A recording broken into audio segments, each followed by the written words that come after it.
Dubai में एक mobile phone चोरी करने पर तुरंत और बहुत सख्त प्रतिक्रिया होती है। इस शहर में छोटे अपराधों के लिए भी तेजी से गिरफ्तारियां और पक्की जेल की सजा होती है।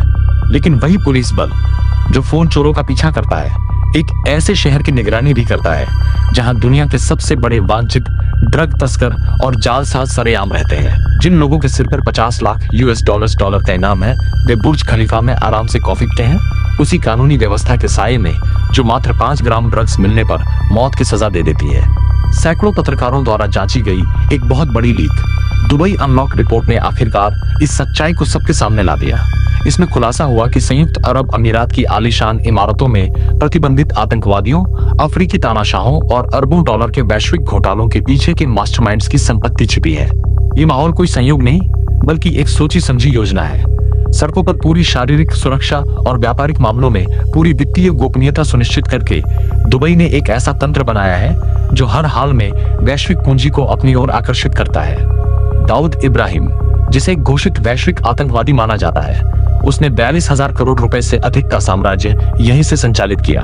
जब पूरी दुनिया उसे 1993 के मुंबई बम धमाकों के लिए ढूंढ रही थी, उसकी दौलत दुबई में सुरक्षित रही। क्रिप्टो क्वीन रोजा इग्नाटोवा, जिसके वन कॉइन घोटाले ने निवेशकों के 4 अरब US डॉलर हड़प लिए, वो भी FBI की मोस्ट वांटेड सूची में शामिल हुई। जांच के रिकॉर्ड बताते हैं कि उसकी चोरी की गई रकम को मुखौटा कंपनियों, शेल कंपनियों के जरिए सीधे दुबई की संपत्तियों में निवेश किया गया। नीरव मोदी ने भी यही रास्ता अपनाया।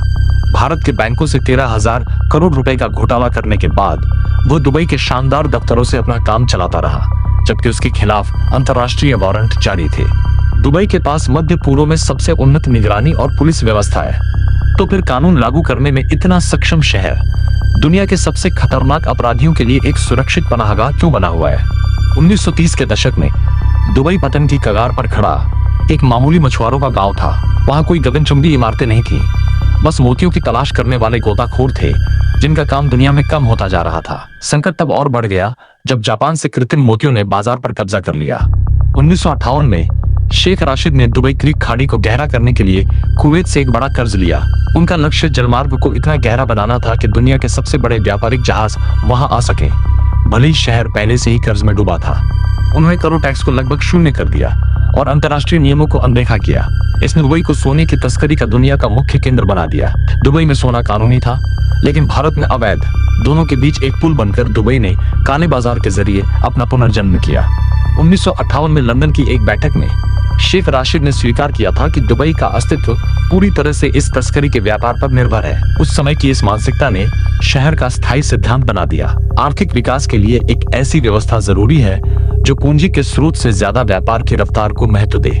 1950 के दशक की वही तस्करी मानसिकता आगे चलकर आधुनिक मुक्त व्यापार क्षेत्र फ्री ट्रेड जोन में बदल गई।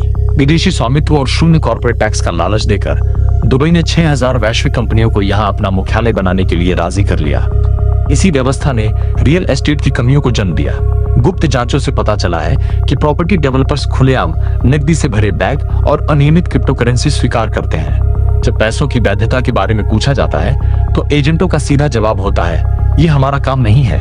एक बार जब पैसा दुबई की संपत्ति में लग गया तो वह कानूनी सुरक्षा के घेरे में आ जाता है। संयुक्त अरब अमीरात की 160 से अधिक देशों के साथ कोई प्रत्यर्पण संधि नहीं है। धोखाधड़ी के बड़े मामलों में भी स्थानीय अदालतें अक्सर अंतर्राष्ट्रीय दबाव के बावजूद आरोपियों को सौंपने से इनकार कर देती हैं। दुबई जो सुरक्षा अपराधियों को देता है वो उसी पुराने सर्वाइवल ट्रेड ऑफ का हिस्सा है। ये शहर दौलत को छिपाने के लिए दुनिया की सबसे सुरक्षित पार्किंग लॉट के रूप में डिजाइन किया गया है। 2022 में अंतर्राष्ट्रीय समुदाय ने आखिरकार प्रतिक्रिया दी। वित्तीय कार्रवाई कार्य बल FATF ने दुबई को अपनी ग्रे लिस्ट में डाल दिया। इस कदम ने उस विदेशी निवेश को खतरे में डाल दिया जिसकी शहर को जरूरत थी। प्रतिक्रिया तुरंत हुई। 2 साल के भीतर UAE ने धन शोधन मनी लॉन्ड्रिंग विरोधी विभाग बनाया, 400 से अधिक अंतर्राष्ट्रीय धोखेबाजों को गिरफ्तार किया और अरबों की संपत्ति जब्त की। फरवरी 2024 तक वे उस लिस्ट से बाहर हो गए। इस तेजी से की गई सफाई ने साबित कर दिया कि UAE के पास हमेशा इन अपराधियों पर लगाम कसने की शक्ति थी। वे वित्तीय नैतिकता को तभी लागू करते हैं जब ऐसा न करना उनके अपने आर्थिक हितों के लिए खतरा बन जाए। दुबई की रणनीति की आलोचना करना आसान है, लेकिन हमें उन देशों के इतिहास को भी देखना होगा जो आज उसकी आलोचना कर रहे हैं। शेख राशिद ने यह मॉडल खुद नहीं बनाया, उन्होंने इसे पश्चिमी महाशक्तियों के व्यवहार से सीखा। लंदन आज दुनिया की वित्तीय राजधानी है, लेकिन इसकी दौलत औपनिवेशिक लूट और दुनिया भर के तानाशाहों की संपत्ति से बनी है।